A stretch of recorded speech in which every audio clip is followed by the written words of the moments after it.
The Star Trek movies employed a very similar strategy for both Kirk and Picard, but while it worked excellently for the former, it ultimately failed the latter. While the Star Trek franchise will probably always be best remembered for its TV offerings, the movies are also some of Hollywood's greatest sci-fi adventures. Creator Gene Roddenberry's utopian view of the future continues to be popular over half a century later, and that's due in large part to the feature films which helped bring Star Trek to the moviegoing masses.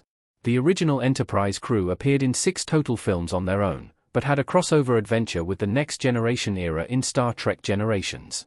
Captain Picard's Enterprise ensemble would then go on 3 more feature-length adventures throughout the 90s and early 2000s, but the TNG era lost a lot of the magic of the original movie series.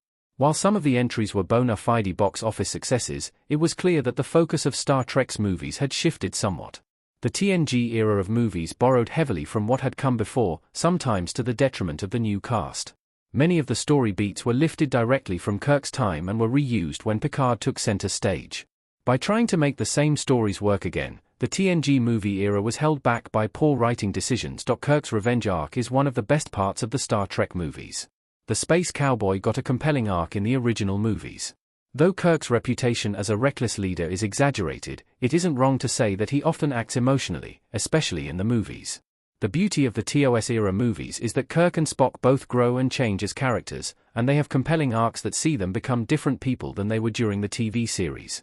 Nestled neatly within the overarching Spock storyline that dominates Star Trek 2 through 4, Kirk gets a compelling arc that is subtle and effective.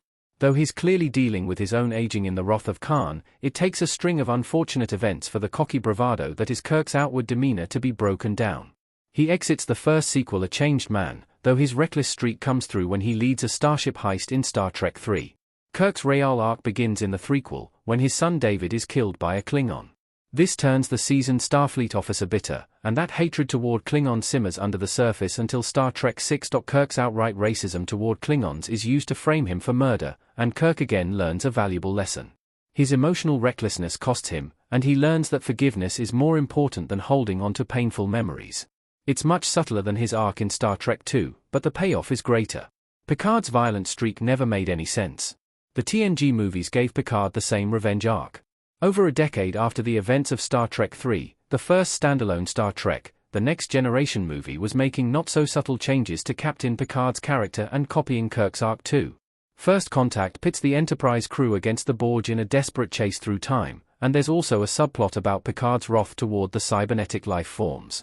Picard had been assimilated during the 2-part TNG episode, The Best of Both Worlds, and the series spent its final 3 seasons hinting at the emotional trauma that Picard suffered during his ordeal. However, all hints were thrown out the window in First Contact, where Picard is suddenly an angry and violent man bent on getting revenge against the Borg. Not only is it totally out of character for Picard to act so rashly, the movie doesn't even do much to set up the change. Banking on his past with the Borg isn't enough, especially since episodes like I, Borg showed that Picard could still be reasonable towards them even after his assimilation. A violent and vengeful Captain Picard is the antithesis of who he is, and it's a textbook example of writers copying and pasting an existing formula onto a character that doesn't match.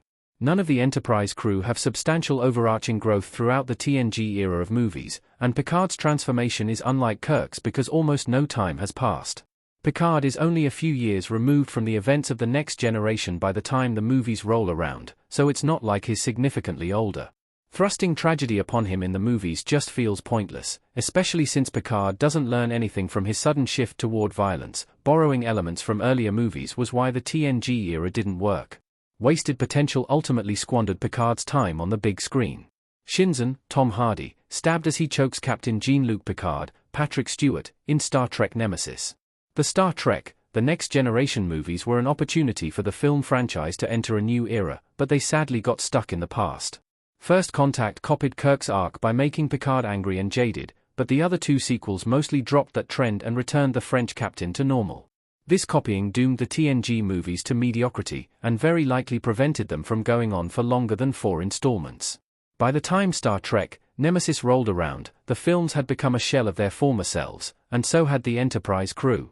Nemesis blatantly copied the formula from the Wrath of Khan, but it was blandly emotionless. The Next Generation ironically kicked off a new era for the franchise on the small screen, but the original Star Trek movie franchise was halted by its films.